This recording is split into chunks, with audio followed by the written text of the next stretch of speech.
Que bom poder falar com você mais uma vez e poder agradecer a Deus por sua vida, pela vida da sua família, agradecendo a Deus por esses momentos, devocionais que nós temos tido pela graça de Deus, de aprender, de compartilhar um com o outro no sentido de aprendizado, de conhecimento da palavra de Deus. Louvo a Deus por sua vida, pela vida da sua família, por minha vida e por esses momentos de experiências que Deus tem nos dado nesses momentos tão diferenciados, tão difíceis que às vezes nós passamos.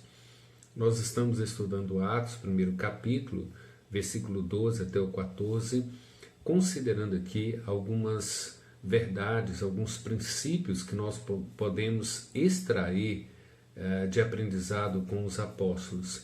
Nós temos aqui algumas coisas que são marcantes na vida deles e que deveriam marcar as nossas vidas também, como servos do Senhor, conhecendo a Cristo e vivendo para Cristo. Lembrando que nós somos testemunhas de Jesus Cristo, nós somos cidadãos dos céus na terra, nós somos regenerados, nós somos comprados pelo precioso sangue de Jesus, nós somos convertidos, transformados em novas criaturas e agora nós somos servos desse Cristo, vivendo para a glória dele. Dois pontos basicamente que nós precisamos considerar nesse momento, que é: os apóstolos criam que Jesus é Senhor e eles eram homens de obediência e oração diante do Senhor Jesus Cristo. Talvez aqui nós precisamos desafiar a nossa própria vida, a vida da nossa família, a vida em nossa igreja, de considerar esses princípios e aplicá-los à nossa vida como testemunhas vivas do Senhor Jesus Cristo. Mostrar ao mundo a razão pela qual nós temos Cristo como Senhor da nossa vida e não meramente Salvador da nossa vida. Por que Ele é Senhor? Por que Jesus deve ser o Senhor da nossa vida? Por que Ele deveria e por que nós deveríamos estar obedecendo a esse Cristo como Senhor?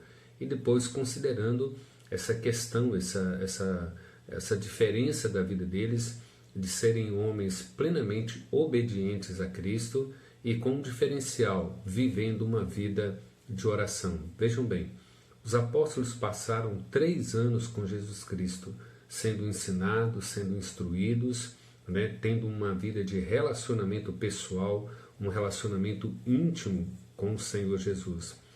E esse talvez seja o ponto de partida da vida da fé cristã ou na vida de um cristão. Como é a nossa experiência real e pessoal com Cristo, não é? Se nós realmente conhecemos a Cristo pessoalmente. Você é alguém que teve uma experiência real, pessoal com Cristo? Você o conhece como Senhor da sua vida? Não meramente como Salvador, mas como que Ele mudou o seu coração de egoísta para um coração que é escravo de Cristo, que é submisso a Cristo e não meramente faz dele um salvador da sua vida. Ele plenamente reina a sua vida, ele plenamente governa a sua vida, é ele quem dita as regras para a sua vida, é ele quem determina o que você faz e o que você não faz.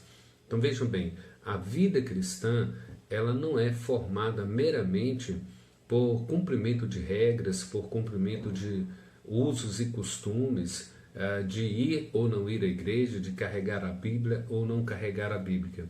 A questão é, esse Senhor Jesus Cristo mudou o seu coração, Ele arrancou todo o egoísmo da sua vida e agora fez de você um escravo dele, alguém que tem prazer em submeter a Ele como Senhor da vida e entregar toda a vida a Ele para que Ele possa reger a sua vida, para que Ele possa ser o Senhor da sua vida. Então vejam bem que cristianismo, vida cristã aqui, basicamente é conhecer a Deus através de Cristo. Versículo 12 até o 14, olha: então voltaram para Jerusalém, do monte chamado Olival, que dista daquela cidade tanto como a jornada de um sábado. Quando ali entraram, subiram para o cenáculo, onde se reuniram Pedro, João, Tiago, André, Filipe, Tomé, Bartolomeu, Mateus, Tiago, filho de Alfeu, Simão, Zelote, Judas, filho de Tiago. Todos estes perseveravam unânimes em oração com as mulheres, com Maria, mãe de Jesus, e com os irmãos dele. Então há uma questão pela qual eles estão ali no cenáculo, e isso implica que eles haviam submetido a Cristo. Cristo havia dado uma ordenança para eles, para que eles estivessem ali aguardando a descida do Espírito Santo sobre eles, para conceder a eles autoridade, submissão ali, de servir a Cristo e de honrar a Cristo. Vejam bem, é uma questão então de que ou você conhece Ele como Senhor da sua vida, você conhece esse Deus que em Cristo Jesus te concede perdão dos seus pecados, concede a você vida eterna, com base na morte dele, com base na ressurreição dele, onde ele nos concede toda a remissão dos nossos pecados. Todas essas verdades, elas precisam nortear a sua vida e fazer de fato de você uma pessoa escrava, submissa, sujeita, né, de uma forma prazerosa, de uma forma alegre, contente, em fazer de Cristo o verdadeiro Senhor da sua vida, porque de fato Ele é o Senhor. O grande problema é que, na maioria das vezes, nós não nos submetemos a Ele como Senhor. E vejam que os apóstolos se dispuseram a estar no cenáculo, aguardando todo aquele período para o cumprimento da promessa de Cristo sobre a vida deles. Isso implica que esses homens eram homens de fato perdoados, redimidos, né, com vida eterna, com um relacionamento pessoal com Cristo, homens convertidos, homens que sabiam se relacionar com Cristo pessoalmente e eram completamente dependentes de Cristo. Então vejam bem, eles eram homens que criam em Jesus como Senhor da vida, como aquele que deveria determinar o local, o tempo em que eles deveriam estar naquele cenáculo. E isso deveria aplicar em toda a nossa vida, em todas as áreas da nossa vida. Jesus é o Senhor da nossa vida e nós devemos servi-lo como servos, como escravos dele, para que o propósito dele se cumpra em nossas vidas. O outro aspecto é que eles eram homens obedientes e também de oração. Vejam bem, por que eles estavam no cenáculo? Porque Jesus havia dado a eles uma ordem, que eles deveriam sair dali e partir para Jerusalém, aguardar no cenáculo, e ali estiveram esperando por um bom tempo, e até que se cumprisse uma promessa de Deus. Vejam bem, eles estavam reunidos em obediência, submetendo ao senhorio de Cristo, porque a Cristo havia dado uma ordem para eles. Então vejam bem, a promessa do Espírito Santo, ela é dada como uma ordenança, e boa parte de nós temos muita dificuldade em aguardar o tempo de Deus, em sujeitar o tempo de Deus, nos aquietar. Quando Jesus é Senhor da minha vida, Ele diz assim, olha, Deus há de suprir cada uma de nossas necessidades.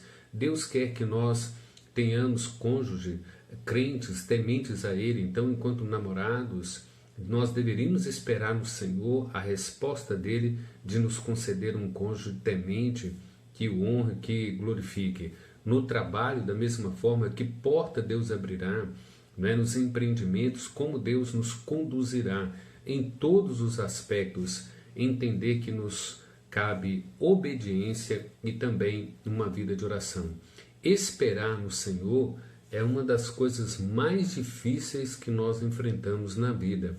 Vejam bem, nós estamos vivendo um momento de pandemia, não sabemos a hora do término, não sabemos como isso se findará, não sabemos qual será o resultado último de tudo isso, mas nós temos que simplesmente obedecer a Cristo e sujeitar a Ele e clamá-lo em oração, suplicá-lo em oração. Então, esperar no Senhor, embora seja difícil, isso significa que nós temos que aprender a viver a vida cristã sempre esperando no Senhor. Por quê? Porque Deus, Ele tem o tempo dEle, Ele tem o momento dEle, Ele tem a hora dEle de cumprir o seu propósito, de cumprir o seu desígnio. e nós temos então que aprender a nos curvar diante dele, até mesmo dentro dos trabalhos da igreja. Às vezes, no anseio de querer fazer a obra, nós atropelamos, nós não esperamos o tempo de Deus, nós não esperamos o propósito de Deus. Vejam bem, enquanto ali eles estavam, o que eles esperavam? Enquanto eles esperavam, o que eles faziam? Veja o versículo 14, diz: todos estes perseveravam unânimes em oração. Enquanto eles aguardavam o cumprimento da promessa, eles estavam orando a Deus, pedindo a Deus que cumprisse a sua promessa. Vejam, homens obedientes que vão para um cenáculo, que aguardam o tempo de Cristo, que enquanto aguardam estão orando, estão suplicando. As Escrituras nos ensinam claramente que nós devemos orar a Deus pelas coisas que Ele prometeu. Lembro de Daniel, quando completou os 70 anos de cativeiro, ele orou, ele suplicou a Deus para que cumprisse ali a sua promessa. Os 70 anos chegaram e era hora então de libertar Judá para retornar a Jerusalém. A oração, ela mostra a nossa dependência de Deus. Como que nós dependemos de Deus, como que nós dependemos dele como Senhor da nossa vida e como nós nos submetemos a ele. Então, orar constantemente implica que nós estamos expressando que ele é Senhor da nossa vida e também implica que nós esperamos o tempo dele em submissão. Nós sabemos que obediência, oração e crer que Jesus é Senhor deve impactar a minha vida, impactar a sua vida. Vejam bem, nós somos desafiados a sermos testemunhas de Cristo, propagar o Evangelho, anunciar o Evangelho, anunciar um Cristo Redentor. Nós somos cidadãos dos céus na terra, nós somos regenerados, nós somos comprados, convertidos, transformados à sua imagem e semelhança. Contudo, nós temos que aplicar à nossa vida esses princípios. O fato de Jesus ser Senhor da minha vida precisa impactar a minha vida, de modo que eu me torne escravo dele, submisso a ele, dependente do tempo dele, do propósito dele, do objetivo dele. Mais do que isso, enquanto eu espero, enquanto eu me sujeito a ele como escravo e como obediente, não é, como submisso ao seu propósito, à sua vontade, eu devo levar uma vida de obediência, aguardando, esperando, mas ao mesmo tempo orando, clamando e suplicando para que ele cumpra cada uma de suas promessas nas nossas vidas. Diante de tudo isso, você deve parar, você deve avaliar a sua vida. Eu sou alguém que tem Jesus como Senhor da minha vida? Qual é a minha experiência real e pessoal com Ele? Eu o conheço pessoalmente? Ele transformou a minha vida? Ele me mudou de orgulhoso para submisso e escravo dele em todas as áreas? Eu tenho levado uma vida de obediência e uma vida de oração conforme as suas promessas? Que isso tudo impacte a sua vida, a vida da sua família, a vida da sua igreja, a minha vida, a vida de cada um de nós. Deus assim nos abençoe. Deus desperte o nosso coração, mova o nosso coração para sermos verdadeiramente servos e escravos dele como nosso Senhor, e que nós tenhamos uma vida de obediência e uma vida de oração para a glória e para o louvor dele. Deus abençoe você e a sua família. Fiquem todos com a paz de Cristo. Até mais. Um abraço a todos.